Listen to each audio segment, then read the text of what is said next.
What I appreciate about Dave is his mantra, his slogan is, it's a crazy world and he's got sane views. And that's where we're going to start with Dave today. You know, they say famously, if you're young and you're not a liberal, you have no heart. Yep.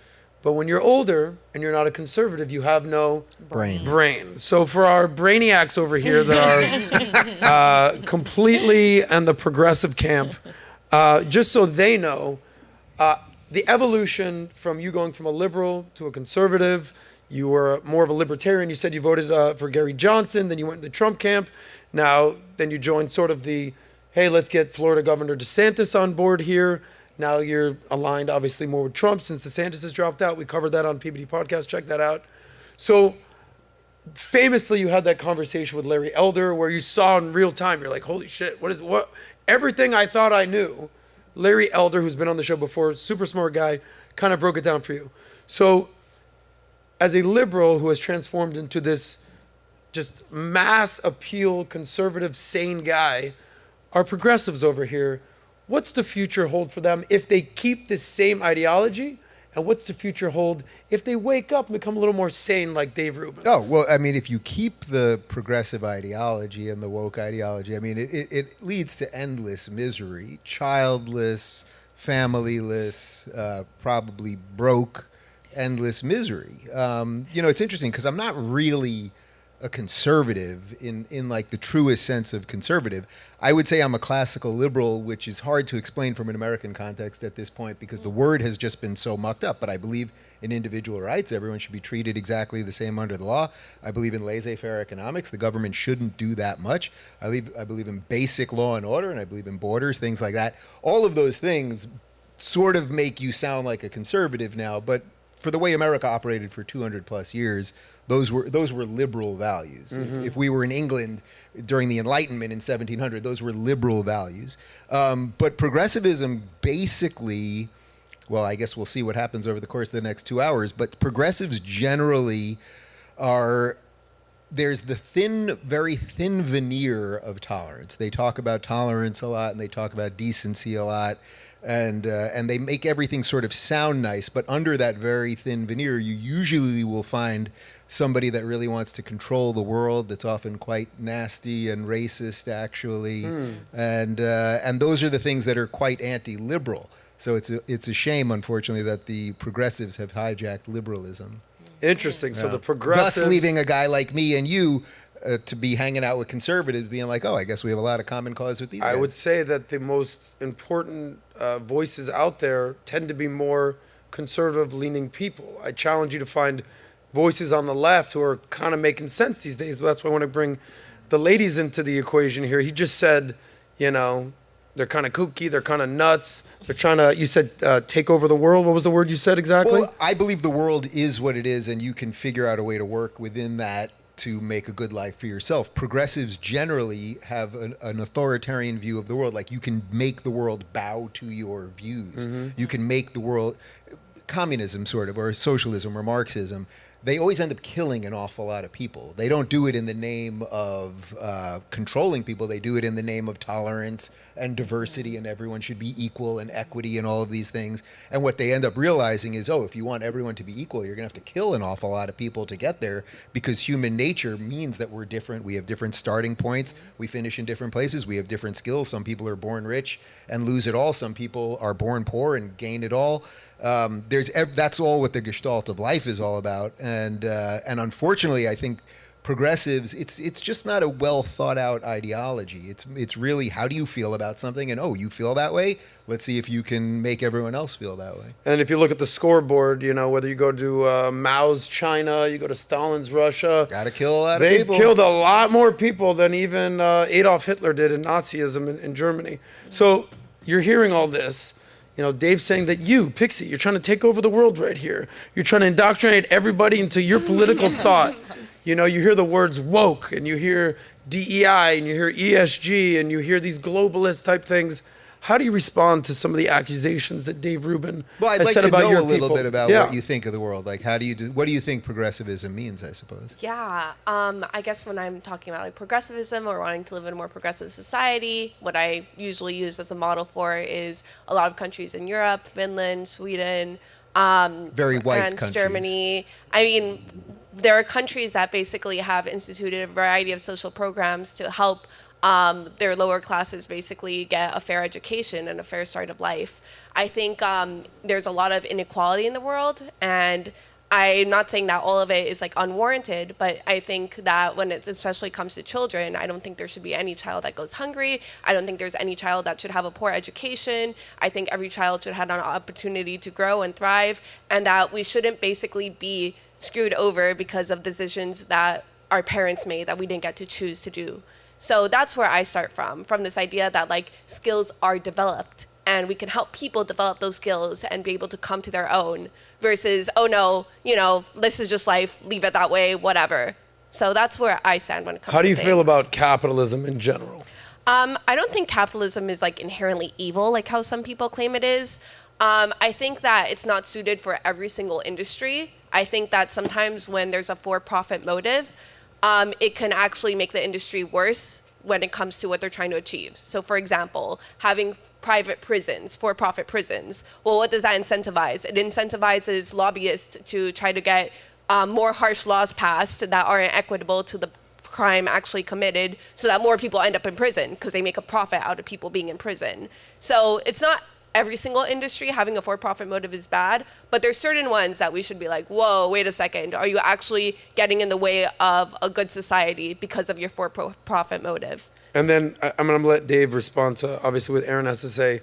Where do you draw the line between classic liberal, an American liberal, a progressive, a leftist, or just a full-on communist, Marxist, collectivist? Where do you stand on this line? Or where do you think this line is sort of being blurred in society today? It's for both you guys. I personally think labels like that tend to not be so enlightening because they end up being like Rorschach tests. People hear progressive, conservative, centrist, and I think people don't like to align themselves with labels like that because they don't really tell you anything about what people's politics are. I like to go issue by issue and ask people on a case-by-case basis, like, what are your thoughts on this policy? What are your thoughts on this social change, this economic idea? So as a progressive advocate, what are your top 3 policies that you would love to implement if you were president? I feel like in a lot of ways, I'm like of an old school type left. I would like to see kind of like FDR's like the New Deal realized. And also like a hybrid of what Pixie was saying over here. I feel like Americans, this is an amazing country. We have a lot of innovation, a lot of young people that are very ambitious, and there are economic barriers holding them back. And if we could have like Medicare for all, free state college for people, and a higher minimum wage, that would enable people to actually realize their full potential. Right. So yeah, go ahead, Dave. Well, I would say, none of those things are true, right? Like can you have everybody get free college? Well, nothing's free. So what you really are doing, you're taking money from some people to give other people a state college. And if we've learned anything in the last, 5 years, like the state is probably the worst executor of education that you could possibly imagine. If you want to indoctrinate a generation, which generally is what progressives want to do, then sending them to state college would be good. Medicare for all, like, of course, everyone wants everybody to have health care. This is where they have this very thin veneer. The ideas, it all kind of sounds right. But then we know, even post-Obamacare, we know that most doctors, I have several friends who are doctors who were fairly successful doctors before Obamacare, and now they mostly are pencil pushers and paper pushers and everything else, and do more involving real estate than actually tracking and prescribing medications for patients. So the idea of could the government give everybody free education? Sure, the idea is nice. Does it mean the education is good? No, actually, we know that for a fact. Could the government give everybody health care? Well, the idea is nice. Could it actually, and what was the third one? Higher minimum wage. Oh, and minimum wage. This is basic economics. Like the idea that the government should set a basic minimum wage for anybody. They can tell you that at McDonald's, okay, you should make $15 an hour, and then congratulations, you go to McDonald's, and now they're all iPads, and soon enough, the guys flipping the burgers will be robots. So these things, again, they all sort of sound nice, and I'm sympathetic to people that are in their early 20s that got fairly poor educations, probably from state schools, that then think these are the right ideas, but none of these things operate in real life. Like you hiring for this show or jobs that you do, you hire people based on you want to make a profit and somebody wants to get a gig and like, will they work hard and then we'll see what that's worth. Skills pay the bills. But not the government coming in and being like, yeah, you better pay it. Why? I mean, $20 minimum wage. Why not? In Cali, they had the rep who was like, well, why not a $50 million? $100,000 minimum salary? Come on, yeah, man, yeah. Barbara Lee, I believe was her name, was running for Senate. She didn't win, by the way. minimum wage. She didn't win? Yeah. Oh, that's good. And we had this conversation last time that I used to be like, of course, minimum wages. People need to be able to work. They need to be able to make a living. I remember when one of my buddies is like a union guy. He's the Fight for 15 took over Florida, but then it becomes a slippery slope. And we learned that at the end of the day, the higher the minimum wage goes, who's going to end up paying for it? It's the consumer. Right. Well, So are any of these things, like the conversations that you guys have, and then I want to get Laura involved, does anything ever change your mind? Or are you anchored to, this is my opinion, I'm sticking with it, and I'm just going to figure out a way to clap back, rather than being like, you know what, this Dave Rubin kind of guy kind of makes actually some sense. Like, what have you changed your position on?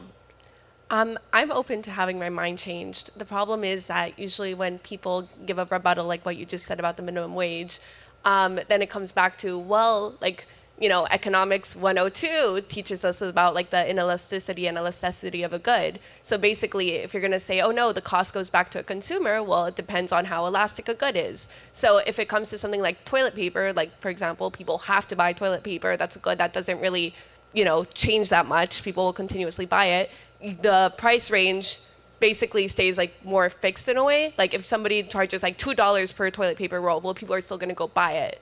But if it's something that's more luxurious, like let's say fast food or something more not necessary. Luxurious fast food. I love that. When I say that, I mean In-N-Out that. burger. Somebody's been to In-N-Out. Yeah. Yeah, when I mean that, I basically am trying to say that like it's not non-essential, essentially.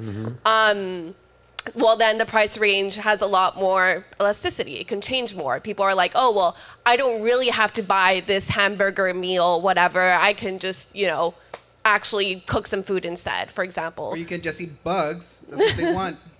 Yeah. So, There it is.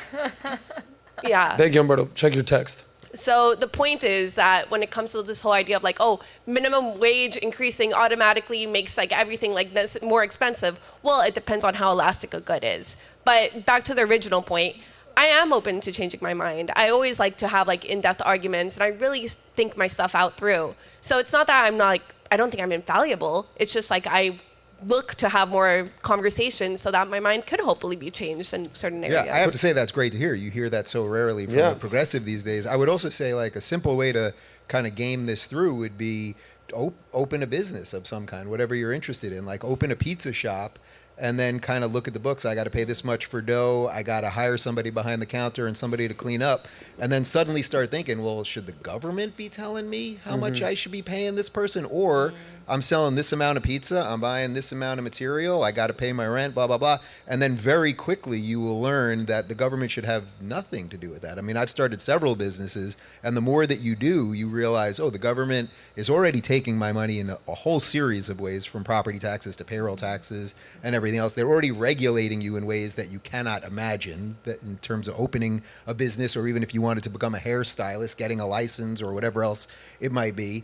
And then if you actually do that, then very quickly you'll also realize that the burger joint that's selling the luxurious burger versus the other one, the more of those places that exist, you'll have more competition. And ultimately that will drive prices down and actually quantity up, because people want to eat things that taste good. And also, you know, you go to an In-N-Out and it's like, think about how different the experience at In-N-Out is than, say, McDonald's. I haven't been to a McDonald's in like 10 years, so maybe something's changed. That's why you're so skinny these days in the shape. Dave Rubin, shout out to you, buddy. I haven't been to an In-N-Out in a while either. But the point is, when you go to In-N-Out, you can tell that the corporate structure there is right. The employees are happy. They're paid well. They're taken care of. But it's not because the government forced In-N-Out to do it. They figured out a system. They were like, we're going to make damn good burgers. You're going to get served pretty quickly. It's going to be clean in here. People will want to come in. They'll start telling their friends about it. The operation will start working. And then you'll see their business go up. Their employees are happy. The people that they serve are happy. And then what happens? The other joints, the McDonald's, the Burger King, does that even exist anymore? These other places that don't do it as well, that for all the reasons that I just explained, they start disappearing. So competition, and that has nothing to do with the government, competition is the thing that ultimately evens everything out. And if you ever walk into a Chick-fil-A, yeah, those are the happiest. I've candidly not a fried chicken guy. I wasn't a big Chick-fil-A guy. People, we'd take it, take out whatever. But I went into a Chick-fil-A for the first time in a Chick-fil-A recently. And it was like right here in Fort Lauderdale. The experience, hi, welcome to Chick-fil-A. Yes, my pleasure. And can I get the door for you? I'm like, I'm about to get punked right here. But it was the culture.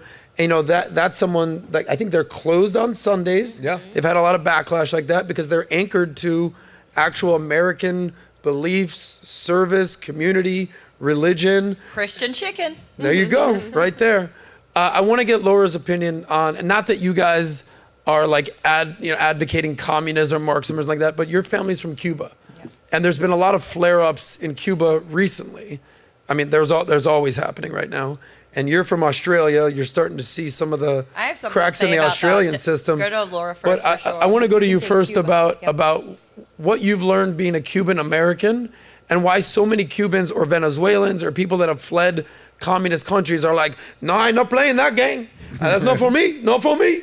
I remember I was with an Uber one time, and the Uber driver, he's like, listen to his song. He has Americans. I was like, Fidel, good. He's like, what? What are you talking about? I was like, communism, good. And he's like, what? What are you saying? I was like, yes, Fidel, communism. And finally, he like pulls over. He's like, hey, my friend, I don't like this.